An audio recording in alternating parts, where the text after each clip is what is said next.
Her story deals with a subculture of heavy metal music that some feel is sending a dangerous message to your kids. The forces of evil on the dark side of devil rock. And I want to talk tonight about the devil and demons and witches and wizards.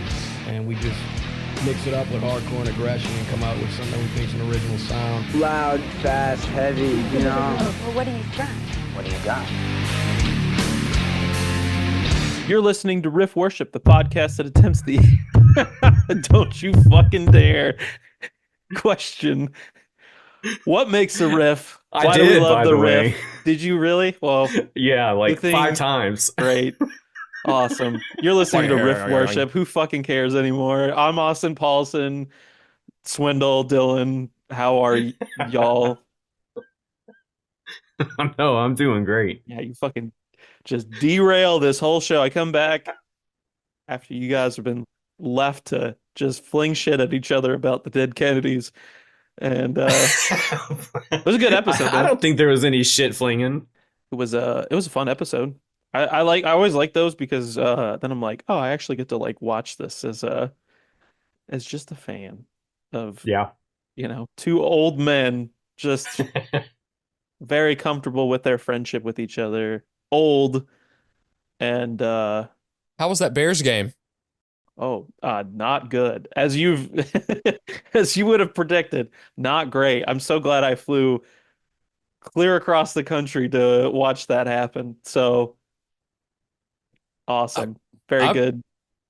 I'm just really happy that we're all here together today to talk about this like single off of Bruce Springsteen's The River.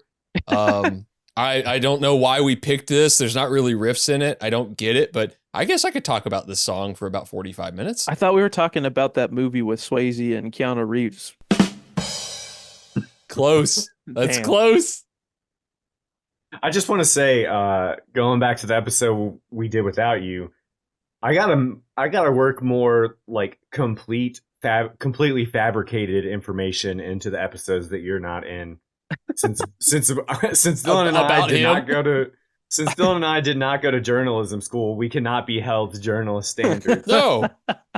I did love there was a moment where Dylan was like, there's a movie where Viva Las Vegas got used in, and I had to look it up, and I was like, is there? Like, I know there's a Nick Cage kind of Vegas movie, but I think he was thinking of Fear and Loathing in Las Vegas with Johnny Depp. But yeah, the same kind of crazy. It's a fucking Vegas movie. Yeah. One is Flintstones and Rock Vegas. Same thing. Right. They're all the same movie. One of those two actors is far less toxic than the other one. And it's not the one you would think. Right. But I did miss y'all. Been beating the kidneys until you piss blood. What are we talking about today? We're talking about a record, baby. Yeah, side project. Surprise, you did it. We tricked you. You clicked on the link and you've been had. We're actually talking about a record today. An album that I kind of don't even remember I don't remember exactly why I listened. It wasn't like any particular person in general, but I just kind of was very captivated by the album artwork. You can't miss that. And I think I was working at Sprint. I was selling phones at the time. And I feel like a lot of those days, if you probably walked in and saw me behind the counter dressed in like a collared shirt and some slacks, you might, view me as a very clean cut, kind of professional individual. But in the meantime, in my headphones, I was listening to some of the most fucked up, egregious shit. And scared a lot of coworkers cleaning up the store at night.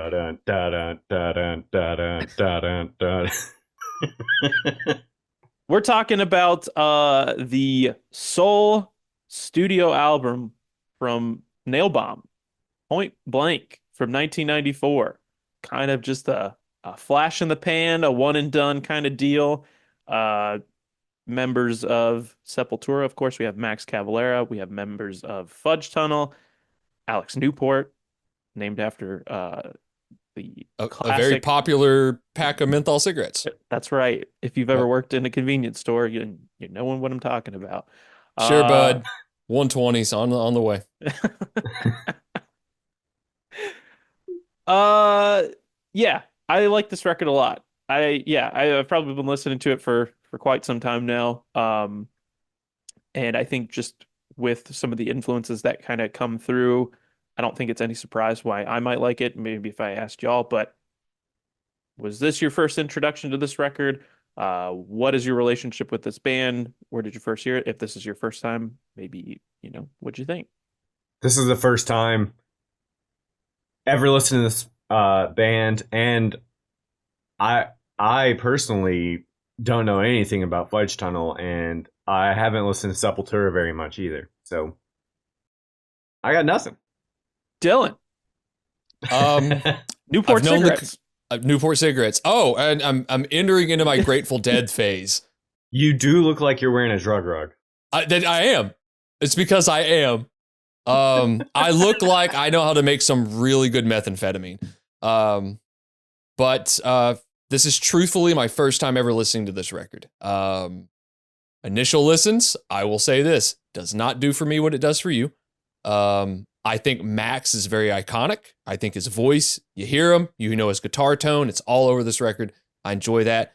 I like his connection to underground music. He's always been a big champion of new bands, old school, brutal death metal, hardcore. The guy is literally a walking billboard for heavy music. And he's one of those, he's kind of like those Kirk Winstein type character. He's just a champion of like old school bands. And, he takes new up and coming bands out with him. He's got the multiple projects. I'm glad to see that he's back working with his brother again. That's always really cool to get both those guys on a project. I am a huge Sepultura fan. Hearing Arise for the first time is like 14, 15 years old, getting that band's catalog, even the later stuff with like Derek and Andreas and when the Cavaleras weren't in the band, I like a lot of that stuff too. So I think with this project in particular, if I'd heard it much younger, it would have done much more for me. Whereas by the time I heard it, it's like, okay, I get it. But the aspects of this project that I don't necessarily care for are more so the industrial elements to it. Interesting. Yeah, I mean, I think I was like 19 probably when I heard it for the first time working at that store. And it's grimy, it's fun. It really just kind of sounds like, and this is probably a testament to some of the stories we'll get into, but it really doesn't sound like it's there's a lot of, I don't mean this in a bad way. It's just, I don't think there's necessarily a lot of thought. They weren't stressing over a lot of different parts. They were just like, let's fucking go for it. Like, and that in a lot of ways is very endearing to me. It's like kind of why I like, some grindcore and punk music, because it does kind of sound like it's just straight from the hip, kind of impromptu. Like, why are we trying to overthink a song? If we got one good riff, we don't need a million other ones. Let's just play this one until the fucking wheels fall off. So, and they do that a lot on this record. We've talked about a lot of records that do that. Slint, Coalesce, fucking ISIS. And I think, like, I was certainly familiar with Sepultura by that point. I think I want to say Dylan maybe introduced me to Fudge Tunnel. I think we were both kind of like listening to like Hate Songs in E minor, that debut record, a little bit. I think that's like an earache band, of course. Early earache. And I got doing kind of research for this kind of beforehand. I was trying to think. I'm like, I actually really don't know how this band came to be. Like you mentioned before, like obviously Max is very much into a lot of different forms of underground music. So I thought, okay, that's probably at least a starting point. But in order to talk about this record, you really have to kind of go back to the early 90s, of course, like 92, 93 era. Basically, Sepultura released Chaos AD, which is a huge fucking record for the band. I would love to do a deep dive on that record at some point in the future. Fifth studio record, gold record. I believe it reached number 32 on the Billboard 200 charts as well. So you have, Max very much kind of spearheading the band at this point in time. And then, of course, there's Fudge Tunnel, kind of like this noisy, sludgy project, a three-piece out of Nottingham, England. They, I believe at this point in 93 had just released their sophomore record, Creep Diets, again for Earache. You have Alex Newport, who is the vocalist and guitarist of that band. So you essentially have these two bands, and the roots of Nailbomb kind of spawned from touring with each other. Fudge Tunnel was kind of support for many years. I saw one tour in particular, Third World Posse tour from 92, which was like kind of this bigger European run where Fudge Tunnel opened for Sepultura. They also were on some of the US dates for the Chaos AD tour as well in 93 and 94. And so at this point, Alex Newport, while they were on the road, actually begins dating Gloria Cavalera's stepdaughter, Christina.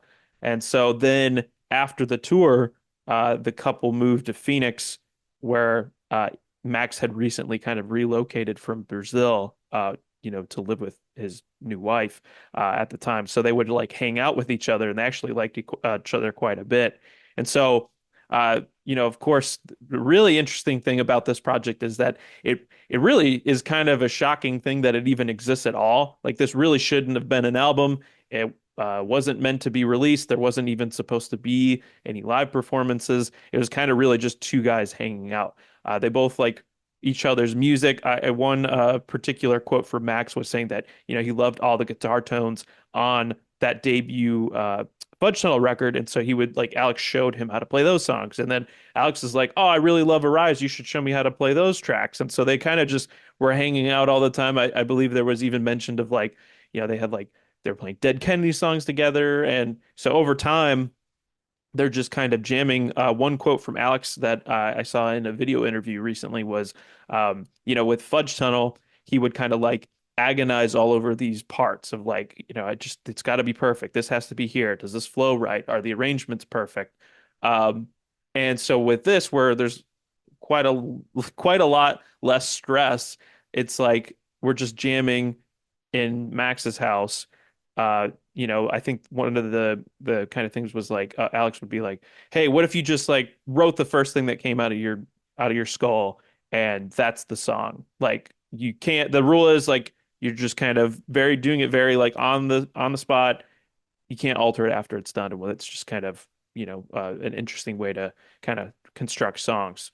And so there's no real plans to write I don't know, like a full album or make this a real band, but Gloria, who's in like the other room, is hearing all the music that's being written, kind of comes in and is like, "Oh, you guys like should do a thing." I'm like, "No, we're just doing this for fun. It'll be fun." Like, "No, I can like we're gonna make this a band. I can get you a deal with like Roadrunner. We can figure this out." So, and that's kind of essentially what happened is that, all of the music that they were making, they're very much influenced by a lot of the industrial stuff that, Dylan did not enjoy. But some of the stuff like, these guys were listening to like Nine Inch Nails and Ministry and Skinny Puppy. But like I said, they're all still listening to a lot of like that kind of early hardcore and punk stuff as well. So Definitely can hear a lot of that British hardcore that's coming out of there. Like a lot of the like Crass comes to mind.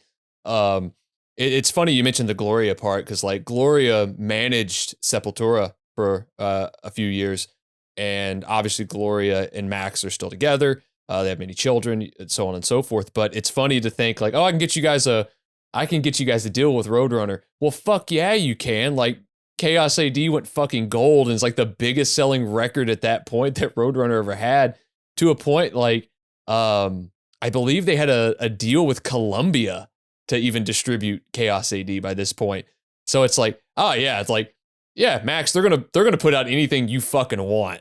Like you could, yeah, literally put anything together and they're gonna release it, even if it's like a noise project. yeah, I mean, it came in between like their two, arguably biggest records ever. So, yeah, but a lot of this stuff is just kind of figuring it out as they go along. One of the things that Max mentioned was, of course, that Alex was very much into Godflesh. So one thing that he definitely wanted to include in a lot of the music was like the samplers.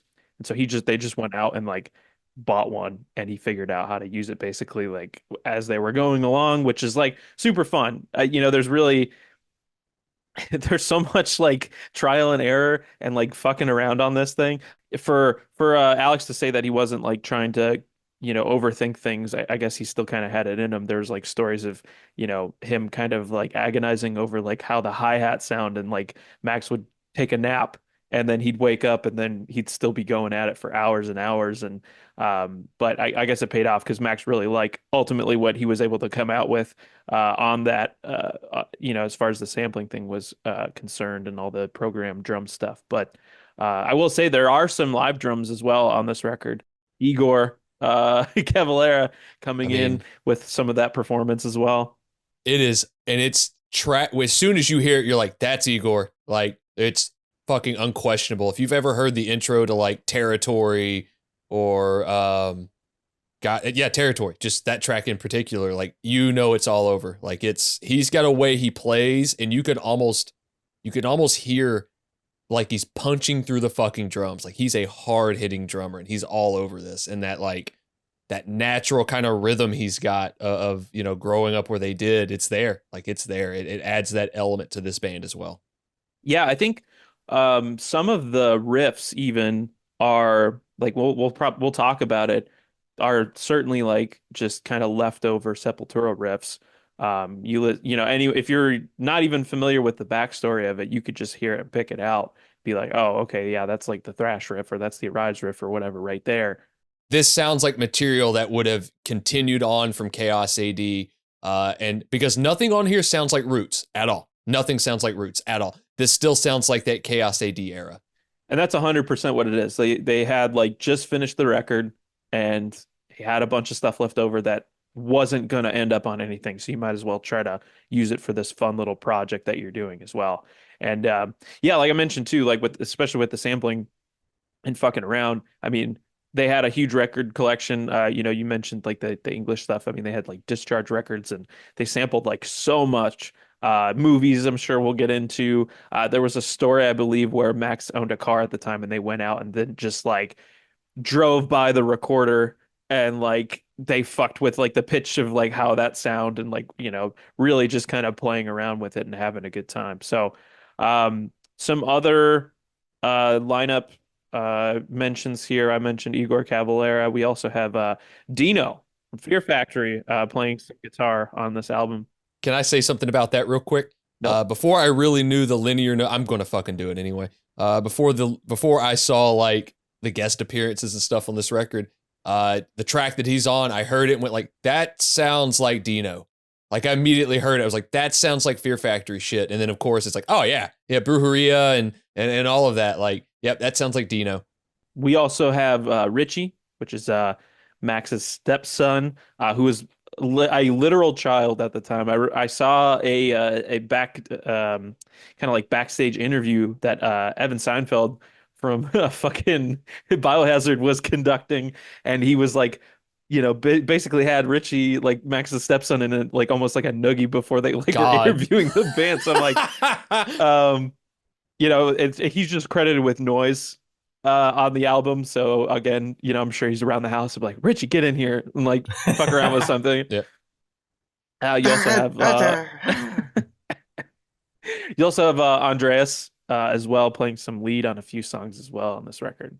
I also think he's on a couple tracks that went uncredited because there's some stuff we're going to get into. I'm like, oh yeah, I heard it, was like, yeah, that's his thing. That's Andreas. Like I know it. Underrated guitar player. Very good guitar player. I just want to say, kiss her. You brought her. So this album. You sure you missed this, Paulson? Are you sure you missed this? Man. This album, as I mentioned, a lot of it was written at home. It was also very much recorded at Max's home in Phoenix. There was also parts of it that were recorded and engineered at Chaton. I don't know. Sorry. It recorded at a studio in Scottsdale, Arizona. And I remember Max, there's a quote where Max kind of talked about the studio, that it doesn't exist anymore. It was right by the Camelback Mountain. And one day they were recording there, and fucking Glenn Campbell walks into the studio. And Max had no idea who he was. He thought he was just like some like cowboy wannabe, like, and he's like, oh man, you guys are crazy, this is great. And he called up Gloria and was like, yeah, some guy named Glenn Campbell is here or whatever. He's like, oh, that's like I don't know, maybe one of the best American songwriters of all time, just kind of in the wing, just kind of watching fucking Nailbomb record their crazy nonsense. I have a story like that. Yeah. Have you ever heard of a black metal band called Marduk? When two worlds collide, 16 and Marduk. The funny thing about that is Marduk was not the saddest band there. Yeah. Yeah. Yep. Just try to be sadder than 16. You can't be done. Can't be done. A couple other credits here. Otto Rusty D'Angelo on as an engineer. He's a Brazilian engineer, producer, and singer-songwriter. We also have Eddie Schreier mastering. Some of his credits include Acid Bath, When the Kite String Pops, a few Alice in Chains records as well. The We Die Young EP, a couple tracks on that. Facelift, Dirt, Anthrax, Cannibal Corpse, COC, Damage, Dio, just like the list goes on and on. Motorhead, King Diamond, so many. But so that's kind of really it as far as the production side. Of course, I mentioned artwork earlier, which very striking image, a very real image of a Vietnamese civilian with a U.S. soldier's gun to her head. This person did survive. I think it was like described as an interrogation, but like without really knowing it, you just kind of see it and you're like, oh, holy shit. Like this album cover is intense. I can only imagine what this record sounds like. Obviously, like the big influence here was the Rage Against the Machine album cover, right? With the monk that self-immolated. But there is a Roadrunner also put out, I believe, Brujería's very first record, and it's literally a head that has been chopped off and like drug cartel stuff. Like, yeah. So another Roadrunner record with like a very gruesome, thought-provoking image of a head, around the same time frame in a couple bands that are kind of, tied together as well. So, this was back when Roadrunner was like taking chances and doing shit like this, as opposed to, I don't even fucking know if Roadrunner exists anymore at this point. It's 2024, like record labels are what they are. But this time, like they have like fucking Turnstile and all those bands think, on that. But I think Roadrunner is Sony now. I think it's sure. It's just like a imprint or whatever. Yeah. I think that's all it is at this point. We have a kind of a person I believe we've talked about a few times. Monty Connor, who was kind of like the go-to guy at Roadrunner for a little while. Signed to everybody. Yep. Was kind of responsible for providing all of these like images from the Associated Press, and they were like, gotta use that one. And so they did. So kind of talked about the origin. We talked about how a lot of the music came to be, very just kind of right from the gut, figuring it out as they go along, just having a good time, really not meant to be an album of any sort. But we do have quite a few tracks to get to. Are we ready to talk about Point Blank by Nailbomb? Oh, God damn it. Man, I was really stoked to talk about that Bruce Springsteen track. Every episode, this MF's got to work in a fucking Bruce Springsteen reference. Living here in Nailbomb land. There. Wasting Away, the first track. That's what you're doing, listening to this podcast. Wasting Away. Wasting Away. We made it to the first track. 3 minutes, 6 seconds. I always kind of think about this song and the opener where it kind of just sounds like a bunch of like sheet metal just kind of shaking into the microphone, which I'm sure was not far off. Actually, there is a quote from Max that said, the crazy intro of the first song has Sonic Youth mixed with Lemmy Kilmister's bass and some Big Black Noise, the band Big Black, Steve Albini, but you can't tell because it goes through the sampler and it's all slowed down to the point where it's completely unrecognizable. They also use some samples from the film To Die For from 1995. And then that's going to kind of, persist through the rest of the record. But first track, what do you guys think? Thoughts on the opener?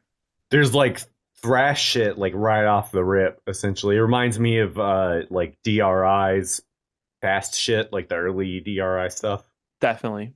Yeah. So crossover, like definitely thrashy, definitely some like early hardcore stuff. It's really straightforward. A lot of these riffs are just like as straightforward as they come. Yeah. They've clearly like, hey, here's like one or two riffs. Let's just like fucking play them and have a good time. Um, right out of the gate, the production and the tone of these instruments are just fucking grimy and gross and lots of fun.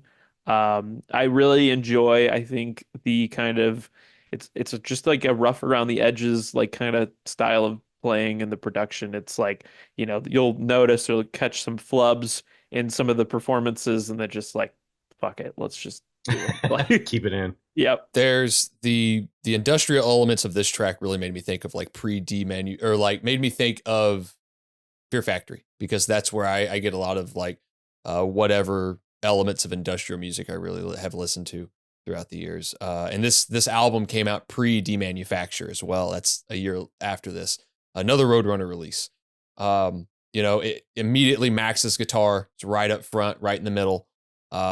His guitar tone is very reminiscent of Obituary, but even more so of Tom Warrior. Like that is that guitar sound. Not a lot of high end, a lot of low mids in there, probably tuned a little bit lower, that sort of thing. Drums, it's immediate. It's Igor. Like it's immediate. Like there's no, like just the way it's paced, the rhythm of it, like it's Igor all over it. Max's voice is so iconic. He even in today, he still sounds like Max when he's singing. Alex has a really great kind of like high mid kind of sound to him. It sounds like somebody's screaming. Max does too, but it more so sounds like someone's yelling when Max does it. The bass is present on this track, but as Swindle and I have talked about off air, like unless the bass is really soloed out on this album, you really can't hear it. I will say there are some tracks later on that sound like more Sepultura style tracks where the bass is very prominent and you can hear it throughout the whole track. But this one, you just kind of get little flubs here and there and you can kind of catch it at certain spots. Tone is fucking It's gnarly. nasty. Yeah. It's really gross sounding. It's really, really distorted, really pushed. Yeah. It makes me even think too that maybe some of this, because having listened to Chaos AD as much as I have, it's the same bass tone. It's the same bass sound that's on Chaos AD. Makes me think it might just be the same gear, even being used or brought in at that point. Yeah, if it ain't broke, don't fix it. I mean, because you got to think like, they finished that record. Then they were also like during the writing and recording of this shit, they were still touring on all of that stuff. So it's like, yeah, I'm not gonna like, here's all the stuff we got. Like, here's all the pedals we have. It's just readily available to us. So that makes a lot of sense that you would say that.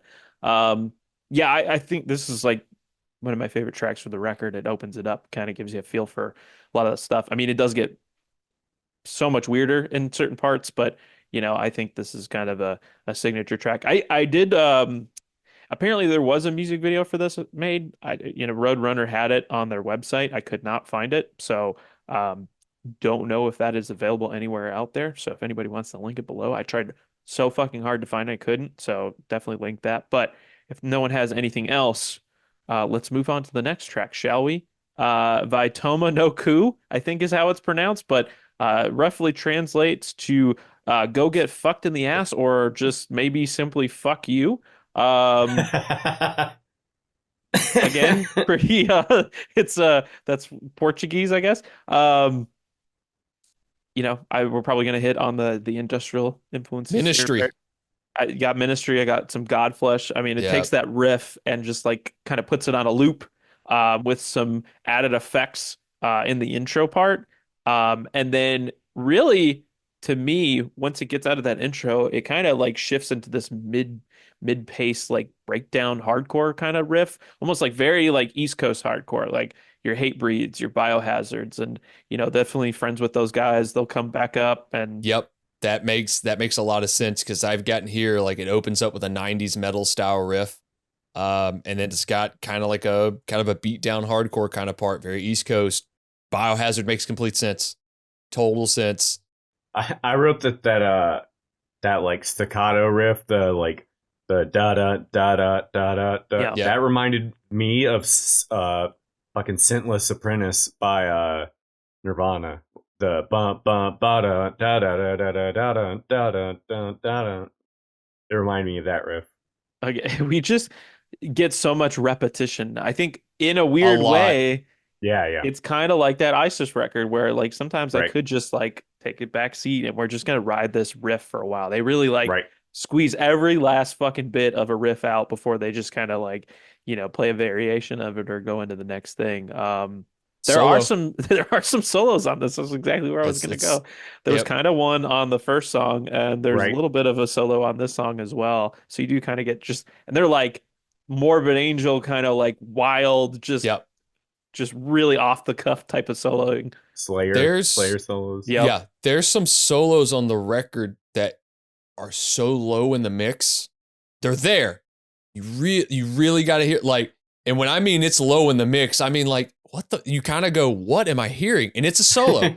And that's why I actually think Andreas is on more tracks than are listed. I think it's just because it's so buried in the mix and we're listening to it in 2024 on far better equipment than they were at this point. I'm even wondering if they even realized it was in the mix. Because like there's stuff in there, it sounds like it was probably, obviously it was recorded with a mic in front of an amp, but it's like, I'm sure they were like, oh, this track didn't pick that up. And then you got a track that picked it up because it's like so buried in there. You're like, what am I listening to? There are a lot of choices as far as the mixing goes. Where there's some bleed over. Yeah, it's kind of interesting, but I do think that's like part of the charm of it is that like they just fucking went for it and probably just threw in a lot of shit. Maybe they don't even remember being in there.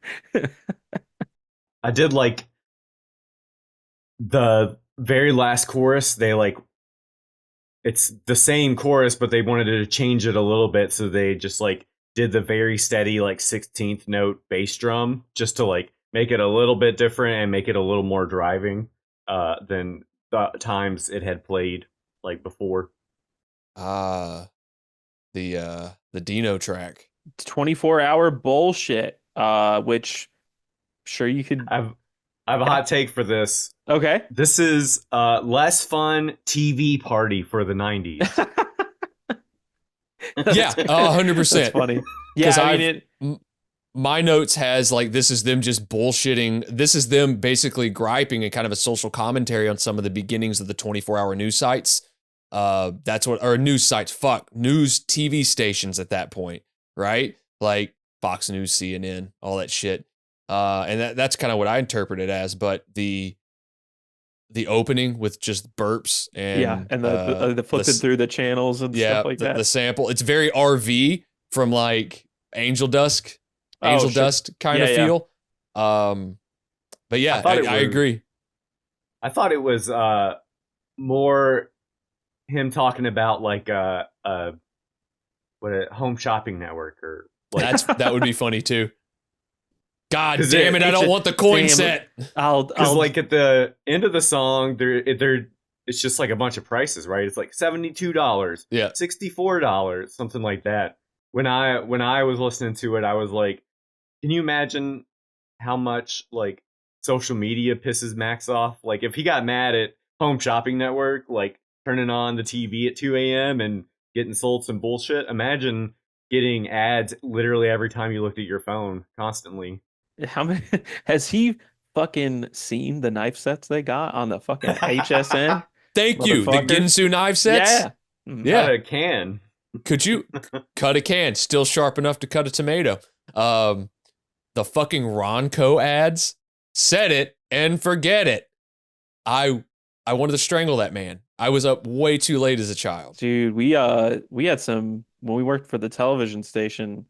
There's some of those like early morning fucking programming with Emeril Lagasse's like fucking you could fucking pour 12 eggs in this and it won't ever fucking stick to the pan. Like Copper, like how about a nice bite of my dumps? He sounded just like Emeril. Bam. Anyway, 24-hour bullshit, huh?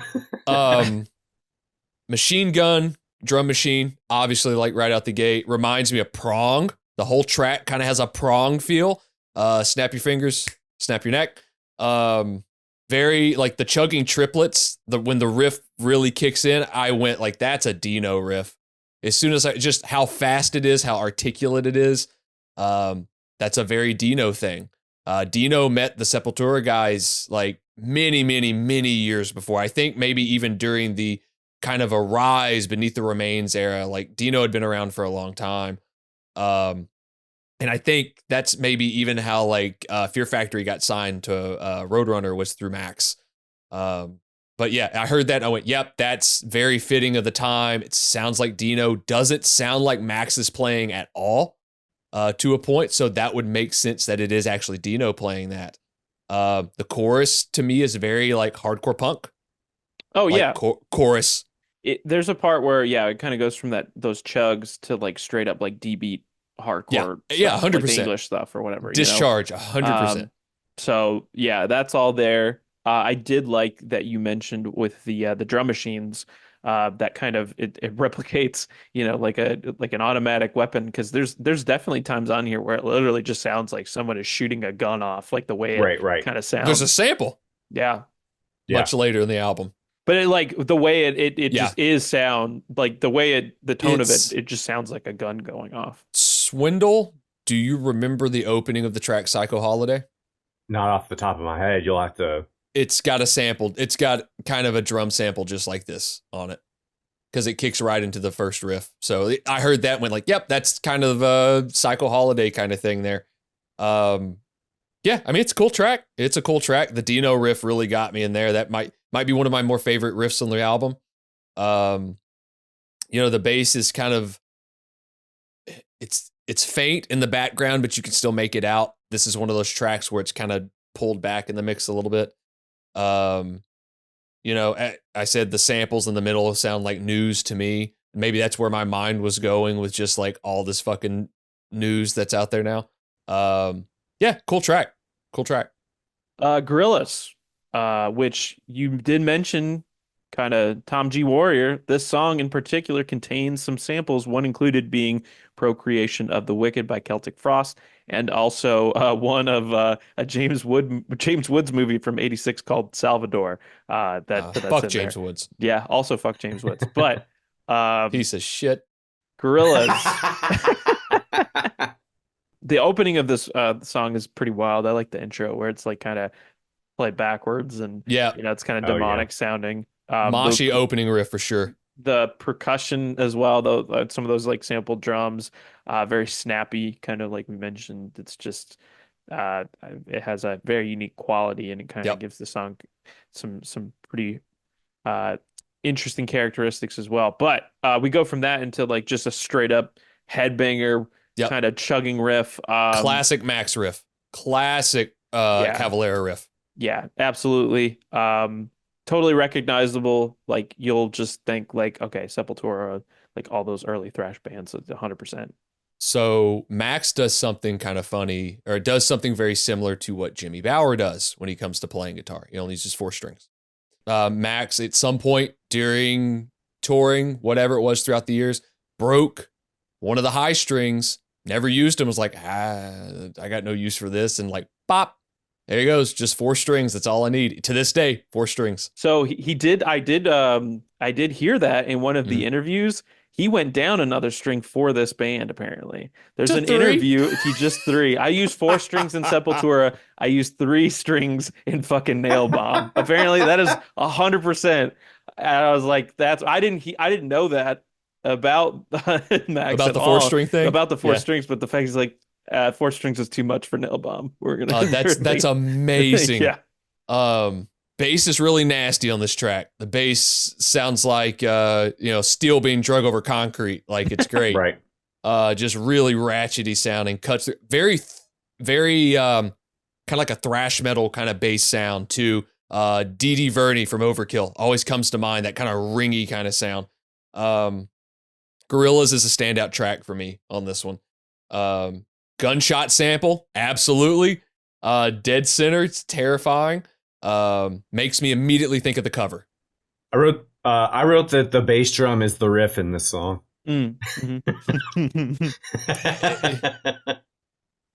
Just Yeah. hey, fuck it. If it sounds So, I mean, that's like Max's writing. I've always kind of had this thought about Sepultura is that Max is very primal, very simplistic. It's very obvious he grew up listening to, like he really got into Celtic Frost. Like it's very clear with his guitar style.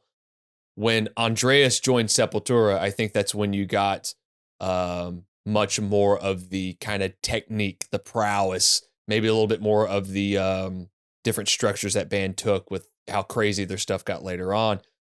So Max is very much like straight to the gut, record into it. Out of the brothers, I think Igor is definitely the more technically proficient of the two.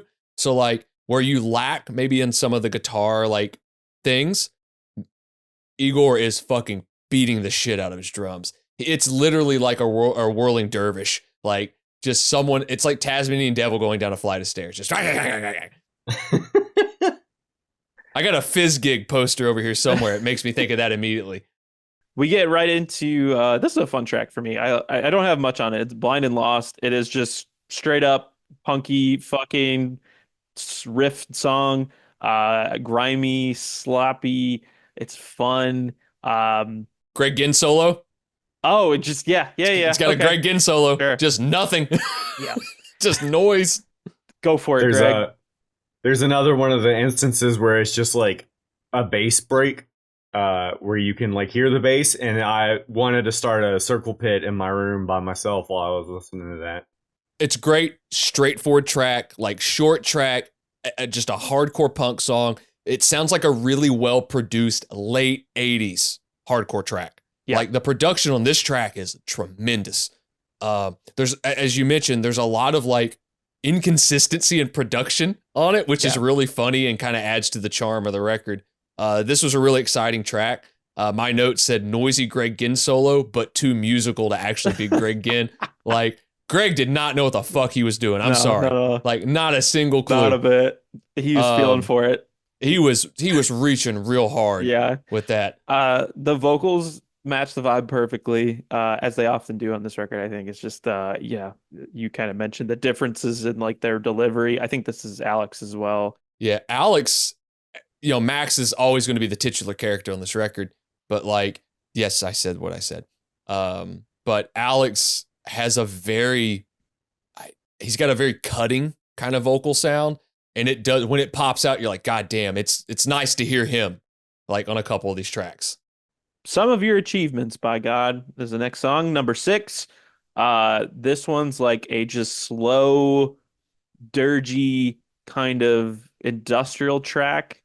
And I don't know if this is the exact point, but it did feel like there was a washer kind of going off. Like there's the song off of the Pink Floyd record, Wish You Were Here. It's called Welcome to the Machine. It definitely just sounds like it's very droning. It sounds like a washing machine going off. I don't know if this is the same instance of this because of how it's utilized, but there was a story that I do remember where I think Max said that Gloria had an old washing machine. God damn it. They recorded them just beating the shit out of it with baseball bats. God damn it. God. So, probably a completely different song, just by the way this sounds. No, it's now only going to be in this track. That is, so hold on.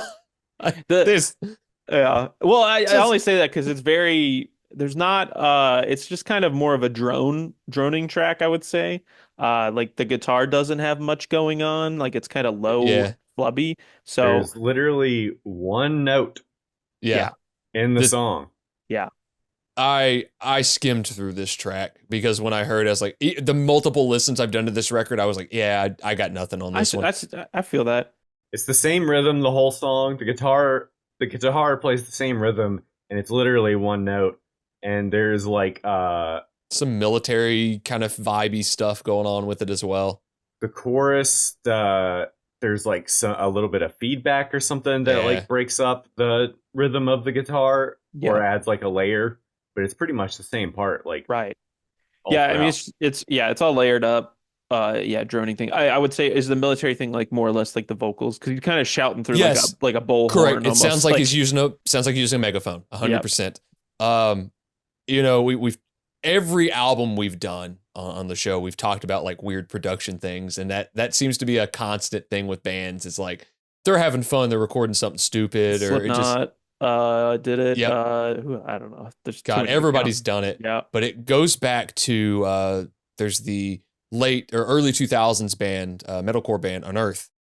They recorded a record with Adam D of Killswitch Engage, and they were just in there. They were having a hard time recording guitars or something. And Adam's like, I got an idea. They go and buy a block of ice, set it in the control room, put 2 mics over it. And they went, yeah, we need some cooler riffs. It's on the record. There's a track with just a block of ice recorded.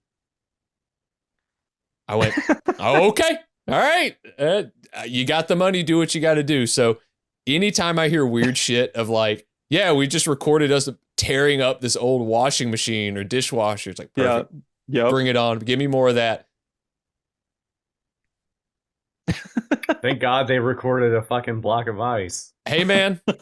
Gotta have fun. No stone left unturned. Yep. Cockroaches. I love the intro to this. It's kind of like that buzzsaw, like kind of guitar tone to it. Very noisy. I noted here, this is another instance where like the fake drum or like the sampled like program drums sound like a gun going off, basically. And then we kind of also have some more of those like it has the same type of groove and style of like a New York hardcore band to me. Like this is another one of those tracks. This is the closest to actual Sepultura on the record to me, like so far. Definitely sounds like post Chaos AD. Igor, just his drums are recognizable all over this. One thing that I mentioned earlier about Max's guitar sound is it's obviously very Tom G. Warrior, but again, that opening kind of sounds like Obituary to me, like the first couple Obituary records. Great mosh riffs. There's that great bass and drum break in the middle of this track where it's just locked in. That's very, very New York hardcore to me. Just that kind of drum and bass break to build some tension. And it just locks into the groove. And again, another track with Andreas. This is one of the tracks I wanted to mention. There's a solo buried in the fucking mix, just going off. There's no way it's not Andreas. There's no way. And if it's not, I would love to know if it's just Max fucking around. But he doesn't have high strings. Oh, right. Yeah. Good point. Yeah. So what's going on there? Fun track. I liked the chorus riff, and I liked the bridge riff, like after the second chorus or whatever. The verse riff is so short. They must repeat that fucking riff a million times in this song because it's like 8 beats long essentially. It's just like 2 measures, and it's in the verse, and the verses are so long. I was just like, they really fucking play this riff. This riff repeats so many goddamn times. They got Max's fucking 8-track or probably 4-track at this point, and they were like, we can use that. We can rebuild him. I think it was a 4-track. Actually, that would make complete sense. I think he uses an 8-track now. Sure, but yeah, it was just meant to be some like random 4-track recordings. This song also has a sample from one of the most depraved movies I've ever seen in my life. Fucking wild. There's a quick little snippet of Henry, Portrait of the Serial Killer from '86, starring Michael Rooker. It's a Chicago movie about a Chicago serial killer, I believe. Fucked up, real fucked up movie. You won't feel good by the end of it, for sure. Henry Lee Lucas? Is it that the serial killer that it's loosely based off of? Let's right? See. Yep, you're right. Yeah, Henry Lee Lucas. Yep. That is, I think I've watched that movie twice. I think I've seen it twice. And it's impactful. I enjoy it. It's not a pleasant movie to watch. It's one of those few that I can watch and go, I can still separate from this. Like I don't feel like I'm in the fucking movie, right? It's one I can separate, but man, there's not a good person in that whole movie. Nope. Not for the faint of heart, for sure. No. I think it was literally like, it got banned forever. Like, it was rated X, like you couldn't, yeah. I think up until the early 2000s, I think it dealt with that. I believe that's correct. It's Michael Rooker's like breakout role as well. So like, it's hard not to see him and not see like, oh yeah, that's Henry. Yeah, it's whew. put him in those Disney, those Guardians movies. I'm like, that's Henry Lee Lucas. Fuck off with this.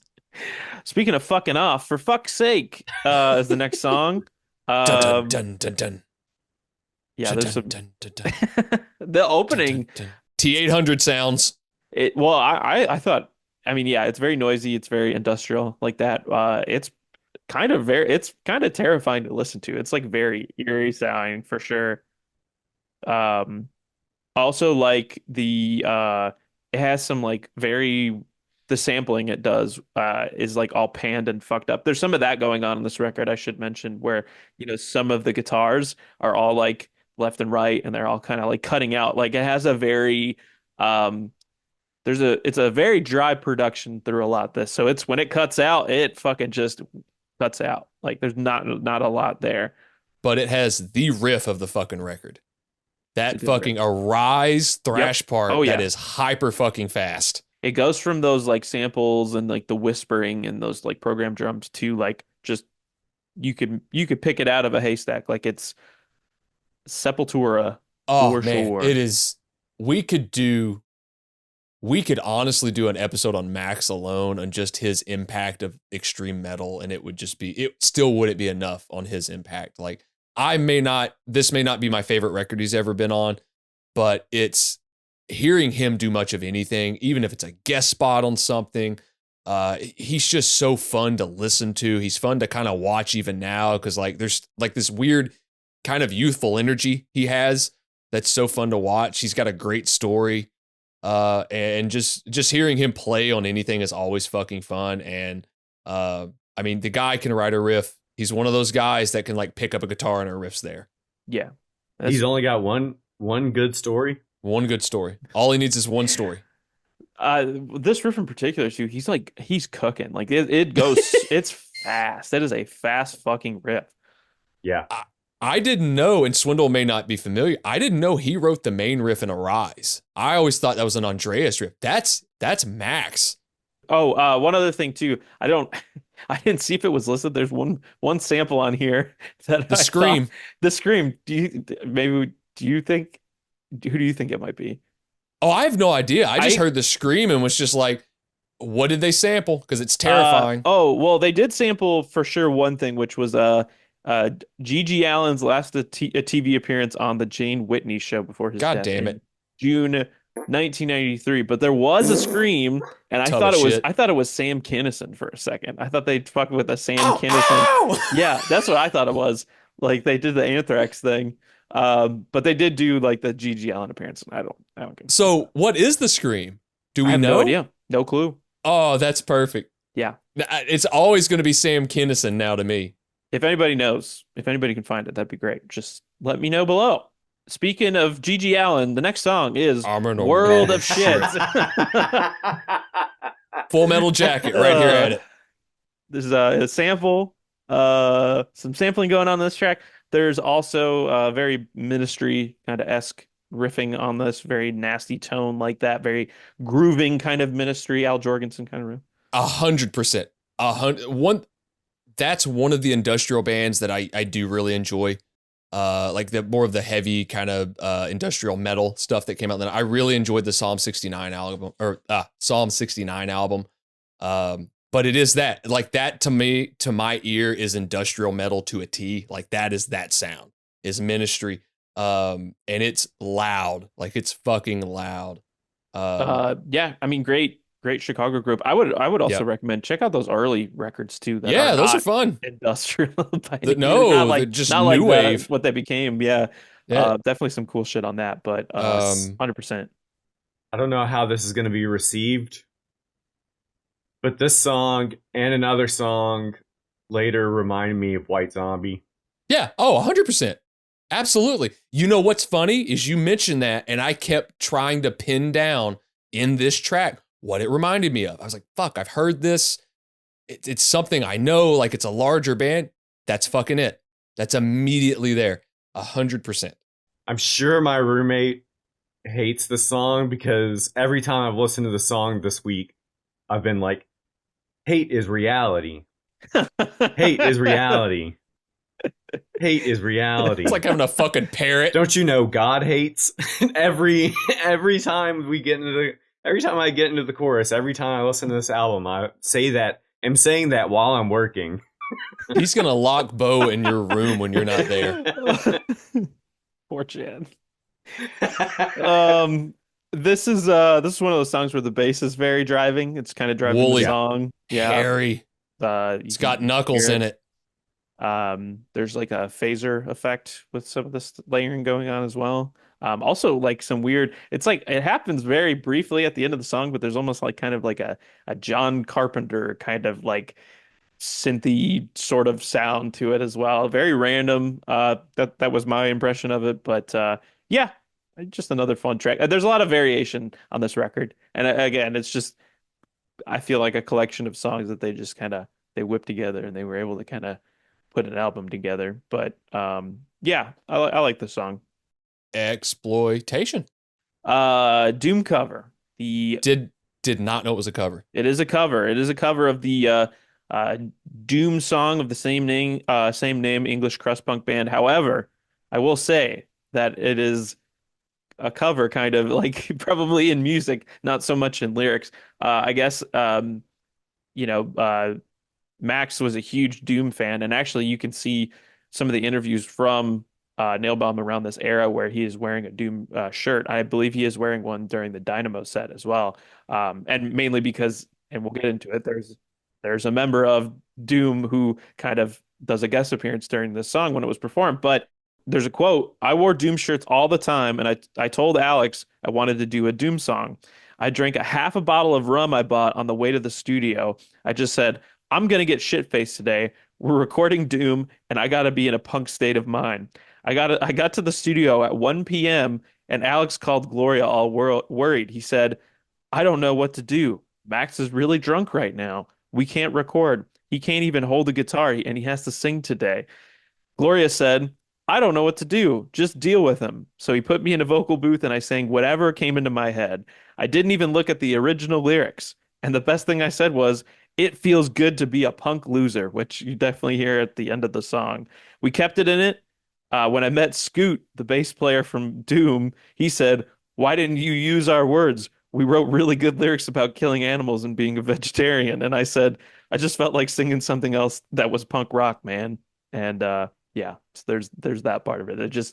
We're going to record the song, but I am... Well, oof.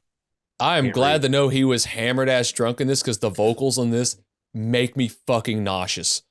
Like the sounds, the way it's produced, the thing at the end before he makes the statement, I change it right as it starts, because that just is nails on a chalkboard to me. I can't fucking stand it. I was like, God damn, I can't do this. Like I can feel my mouth getting like filled up with just like anxiety just thinking about it. Is this also the song with the thing at the beginning? Yeah, so another instance, this is one of the songs I guess they recorded in the studio because they brought in a Scottish janitor who worked there, and they just played him one of the tracks from the record and got his like honest interpretation on it. And he's just like shitting all over it. I was like, who is this person? But he calls it fucking this is WC music. WC stands for water closet music. Right. Which is their way of saying toilet. I just wanted to say before y'all get too much into it, I just wanted to say that if anyone ever told the two of you that about music that you make, that you would be honored. If someone told you that your music is water closet music or music for the toilet, you would be like, well, that's where I made it, and that's where I want to listen to it. This is where I live most of my days. Yeah, this is my room. But this is really my room. See, I have a nice nook for my books. I got a TV. No fridge. We don't do that in here. I got a coffee spot. See, right over there. Just perpetually shitting. Just perpetually shitting.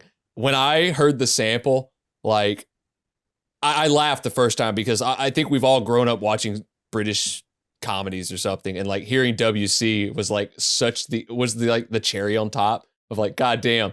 But when I heard him go, just pull the chain on this already, boys, or whatever it was. I heard that and I went, is this my goddamn dad? Because like, my dad always referred to me. I think all of our dads have probably like referred to this form of music in some stupid way. My dad always called it "fuck your mama, fuck your daddy" music, because you might as well fuck your parents if you're going to listen to this shit. Like, thanks, that's great. Well, he's dead now, so I can do whatever I want. Yeah, he's right back there. He's in the attic. Could have done whatever you wanted anyway. He sucked. We're really hooking him, guys. Yeah. All this childhood I'm ready for the comment that's just like, go to fucking therapy, you dumbasses. Yeah, well, I am. Me too. And it ain't fixed it yet. Religious cancer. Samples. Mm-hmm. There's like a preacher, obviously, drills through the whole thing. I think I heard a vacuum cleaner at one point. There's one part of it. Oh, is that the I thought it was a drill. Okay, that makes sense. I genuinely thought I was hearing a vacuum cleaner, but that makes a little more sense.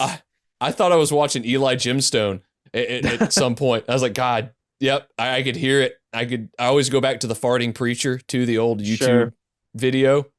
The bass is really dirty on this track. Very nasty. The rhythm, though, is My Name Is Mud. Yeah.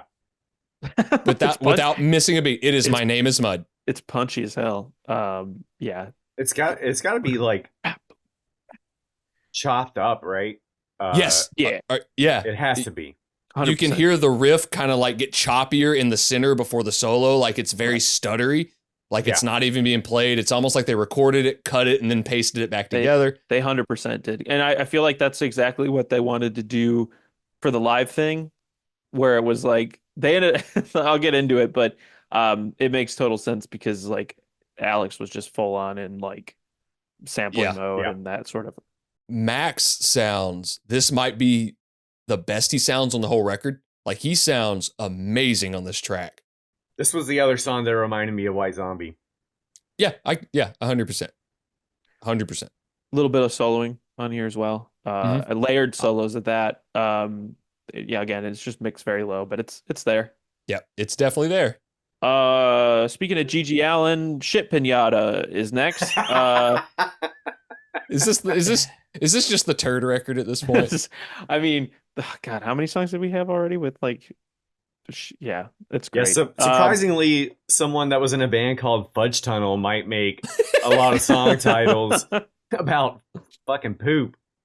This is Dylan. Why don't you like this band more? There's so much poop talk. Hey man, sometimes it's not about the matter that makes the music. It's just not doing it. Sorry.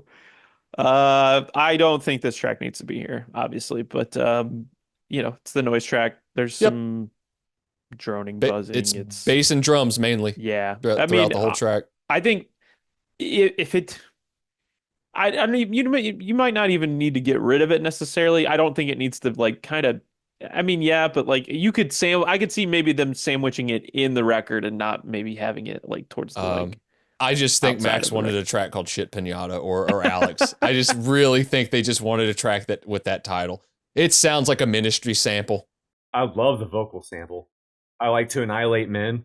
I fucking love that. Okay, yeah, that's good.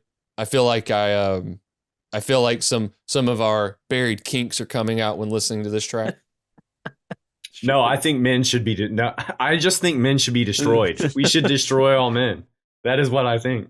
Punch me in the face. Oklahoma. In a non-sexual way, we should destroy men. Get rid of them. Please destroy me. Yeah. Sorry. You could toss Oklahoma got me. Yeah, all good. I knew it would. Yeah, you could toss it or move it up. I have really no emotional ties to this song. I really think you probably could have ended this record with Religious Cancer or Sick Life, really, with the sludgy riffing that happens at that song. And the way it just kind of explodes into complete chaos at around like the 3.5 minute mark. I feel like that probably would have put a nice bow on the record. It's really just like, and it tricks you too. Like it has the riff, there's the chaotic part, and then it goes right back to the riff of the song. Very, very Max-esque riff. Kind of sounds like a Sepultura B-side to me. It honestly sounds like it might actually be the whole band of Sepultura playing that track. Well, I mean, we do have at one point the hidden track on this song, which, yeah, you basically have like 6 minutes of this song. There's like it's a good chunk of like just silence, and then at around 16 minutes and 31 seconds, they basically they have this hidden track where they apparently started playing a sample of Sepultura's Dead Embryonic Cells mixed with Fudge Tunnel Spanish Fly, and it came out really cool. As Max put it, we sped up and slowed down the tape, and that's essentially how they got the hidden track. So that, again, to me, it was like, oh, that sounds like a rehearsal tape that they put on there and have slowly but surely like adjusted the speed and everything. Again, the track itself should have been the ending, in my personal opinion. Like, it's cool. This definitely seemed like a pet project for the guys, for sure. Just something they were having fun with. And sometimes those pet projects are only meant for the people like that are involved with it. The riff right before the noisy part is like my favorite riff of the whole album. Yeah, I like the song. I think, yeah, just maybe a few touches here and there would have ended the record pretty well. But again, like all in all, I think it's fun. I think that's why it's so endearing to me, is that it's just like two guys who really weren't trying to overthink a lot of shit. They were just literally like, let's figure out how to use this sampler. We're going to do this at our house and like have the best time. It's like two new buds who just like are in a room together and like, you know, they know how to write riffs. They are in their own respected bands, but yeah, let's just go fucking nuts and see what happens. So with that said, this record came out March 8th, 1994, Roadrunner Records. However, they wouldn't actually play live at all until like July of 1995. Again, never a band that was intended to be a live project. And I think like Alex, especially, was like not. Max kind of described him as a person who really didn't even like to play live. I mean, by this point, you know, Fudge Tunnel was essentially over. Like, and I'll get into that in a minute, but you know, I think Max was always hoped that maybe he would be able to tour it, and we will find out that he has, you know, since gotten that opportunity a few times to kind of play these songs live. But at the time, he was almost like kind of begging Alex, like, hey, if you're not going to like tour the thing, maybe we should play at least like one show. Let's do one like one performance of the record, right? And they actually did two shows. They played a club. It was called Club Dynamo. It was like a room of 300 people. That I guess they actually hoped that they would capture that instead of what was actually captured on a live record. But they played July 3rd, 1995 in the Netherlands for the Dynamo Open Air Festival. And so instead of 300 people, they performed in front of 20,000 people. Yeah. And they had like a big revolving door of like guest appearances of friends and, you know, people I'm sure you'll recognize here. But Frontline Assembly member Reese Fulber, who I think they listed as an inspiration for this project as well. Reese did a lot of work with Fear Factory many years later, did a ton of work with them. Richie, who of course makes an appearance on the record, Max's stepson. You have Dave Edwardsman from Neurosis also making an appearance on stage with the band. Of course, you had the guy who played drums on the record, Igor, also making an appearance on stage. Barry C. Schneider, Tribe After Tribe. You have Scoot from Doom, who we mentioned before.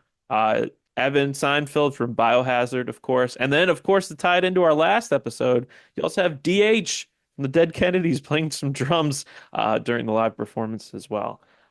You can watch the whole thing. It's on YouTube, but you can also like, you know, it's a fun watch. It's like it's been there for years. Like I remember watching it. That was like early YouTube watch for me. Yeah. Like when I got into Sepultura, I saw the footage, like probably interspersed. Like it probably wasn't the entire thing, but I know I watched a few videos from this performance at that festival of like, what is Nailbomb? Like, what is Nailbomb? Right. And you know, it's funny. Like I do enjoy watching that video, but Alex again, like kind of hates it because he remembers like, well, one, you know, he had to be kind of like pushed into doing the show in general. I guess from what I understand, not a very good point in his life. He's just making some big kind of changes and everything. But um, he uh, he didn't think he'd want to even play guitar live. It was like, well, it's already like on the sampling thing. Why do I have to play guitar live? So they ultimately did do two guitars with the both of them, and then like this kind of revolving door of different people. And he also said it was like on stage, I couldn't hear a fucking thing. Like it sounded like shit. I hated it. Like I couldn't hear myself whatsoever. So it's just like not the best experience live. And then, essentially this band kind of disbanded. Like they knew they were gonna not like even in the interviews for Dynamo, they said like we want to be like Alex is a big fan of Big Black, so before we even sell out, we're just gonna break up before it gets to that point or whatever.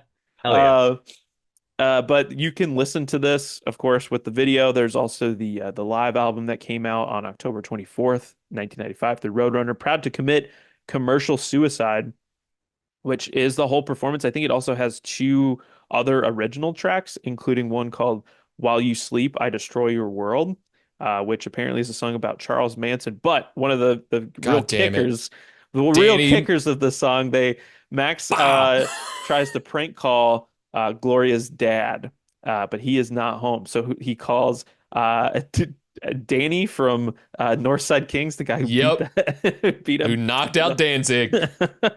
I guess he was working at his dad's furniture store. And Amazing. so yeah, you just kind of hear that on the track as well.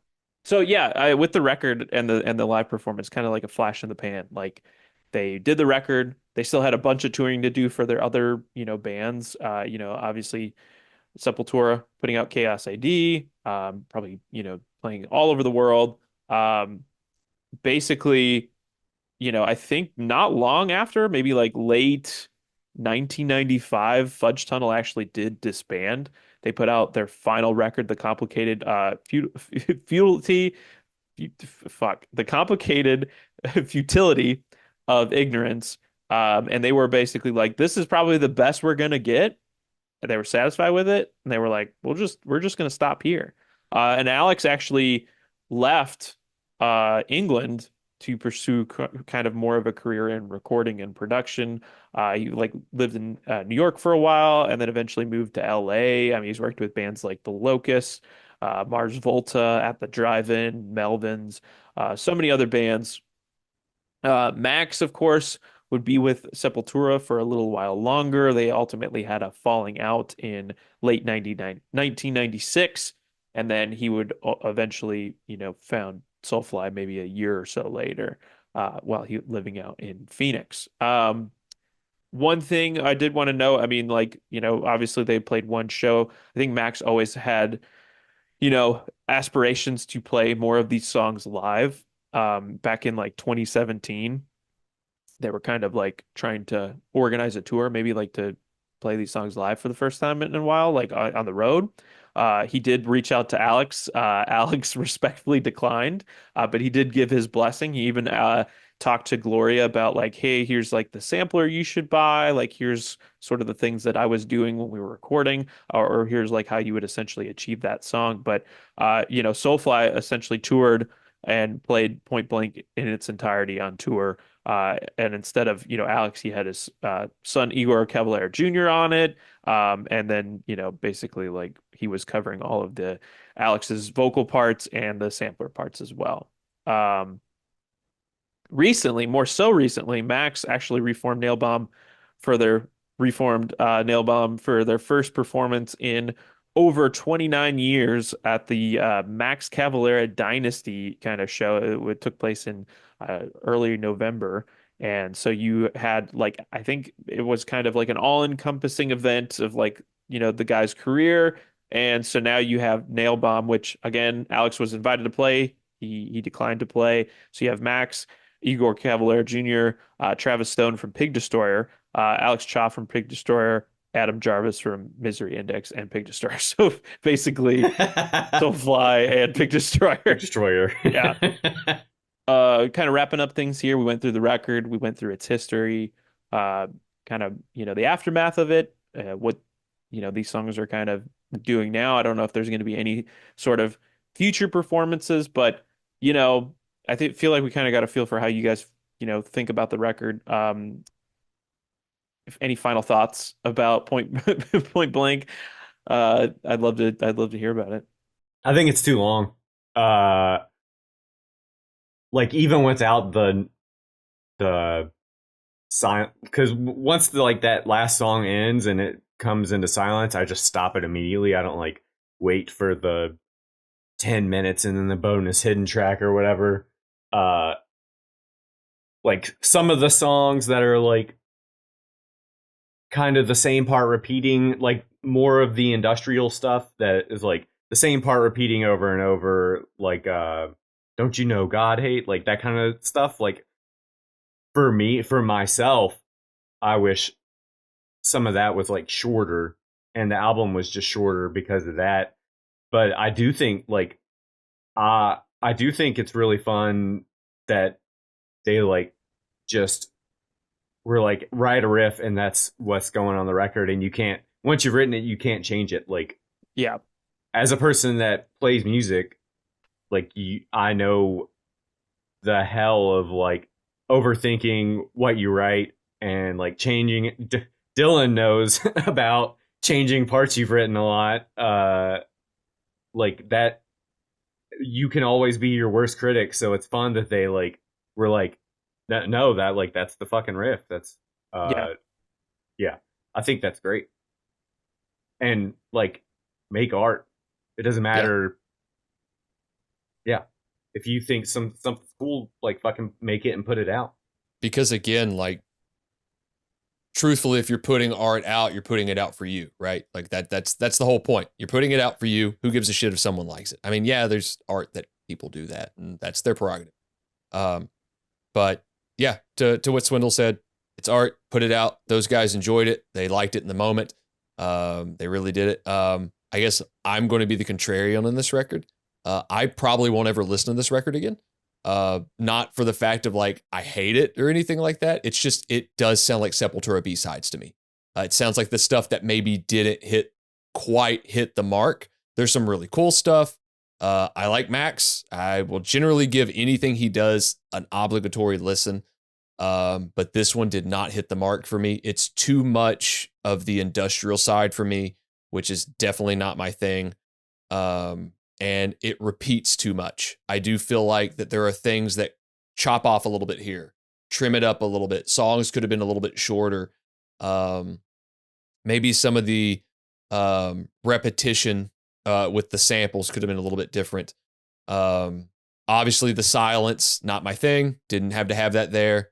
But that's I think a mutual gripe. But yeah, it's just not an album for me. That's fair. I think I like what Swindle said. I didn't even know too much of the backstory of this record, but you know, kind of knowing it now, where it is more or less like this, you know, improv thing between two friends, and you know, kind of admired musicians of, you know, they love each other's bands, and they kind of came together and were just like hanging out in a room and just fucked around with shit for a while, like literally beat the shit out of washers and figured out like new equipment.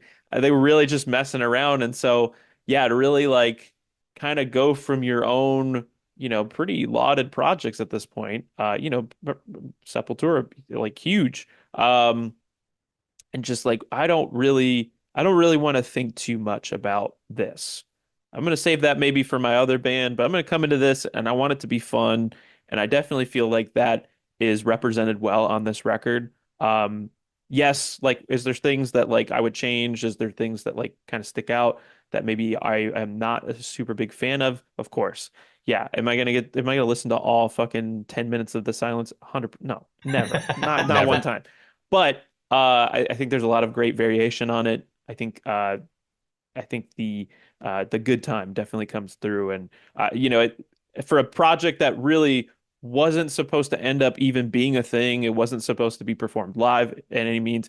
I think that's like a testament to like the just the overall like here's a slice of what happened when we got in a room together, and people still love it and listen to it and want to, you know, essentially hear those songs live. So if you haven't heard it, check it out. Point Blank, Nailbomb from '94. If you have, let us know what you thought about it. I'd love to hear from you. But yeah, thanks for enduring me, Dylan and Swindle. I love you both very much.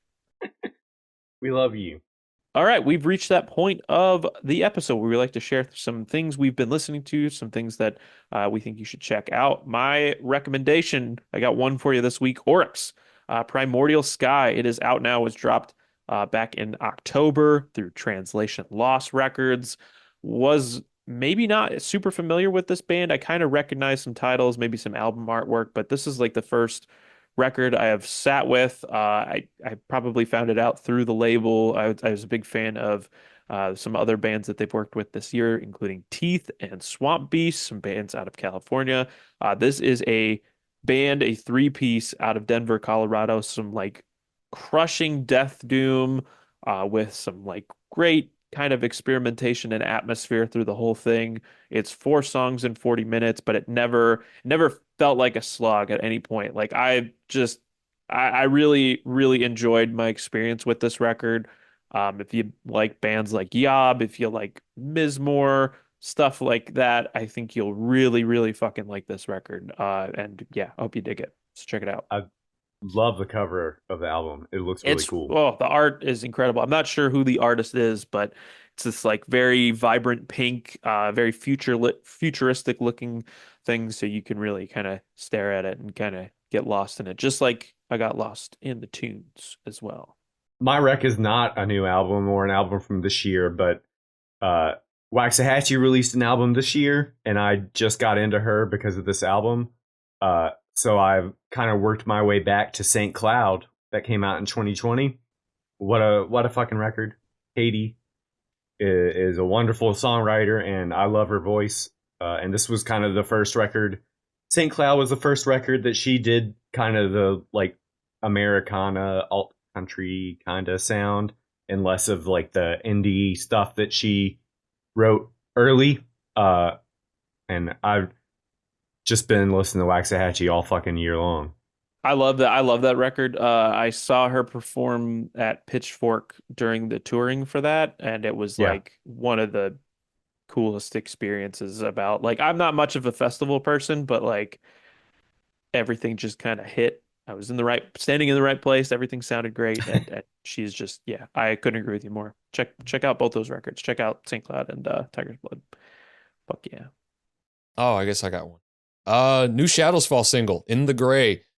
First single in like 12 years, something like that. Released through Monarch Heavy within the last couple of weeks. Sounds like Shadows Fall. It's chock full of riffs. I think the teaser that was released a couple days before the single was just pinch harmonics, which is just fucking great. It's riff heavy. It does all the great things that you're familiar with Shadows Fall. Brian Fair is a great vocalist. Very hardcore kind of style track. Just fun. It makes me think of like Art of Balance era Shadows Fall before maybe they got a little bit more grandiose in what they're doing. Definitely more of a punk / hardcore vibed Shadows Fall. So looking forward to full length for them this coming year. Fuck yeah. Check it all out. The links are below. You can find some playlists as well if you're looking to, stay in touch with some new music. We update them pretty frequently. Swindle and I curate one on Spotify. If you're over there, Riff's on repeat. Dylan has one on Apple Music, Hits from the Crypt. You can check those both out below. Dylan also reviews albums, reviews from the Dillbozer's Den, some new albums that he's been listening to, things you should check out. And I definitely love editing those. They're great, especially since it's just kind of me and a man screaming to himself alone in his room. Man screams at cloud.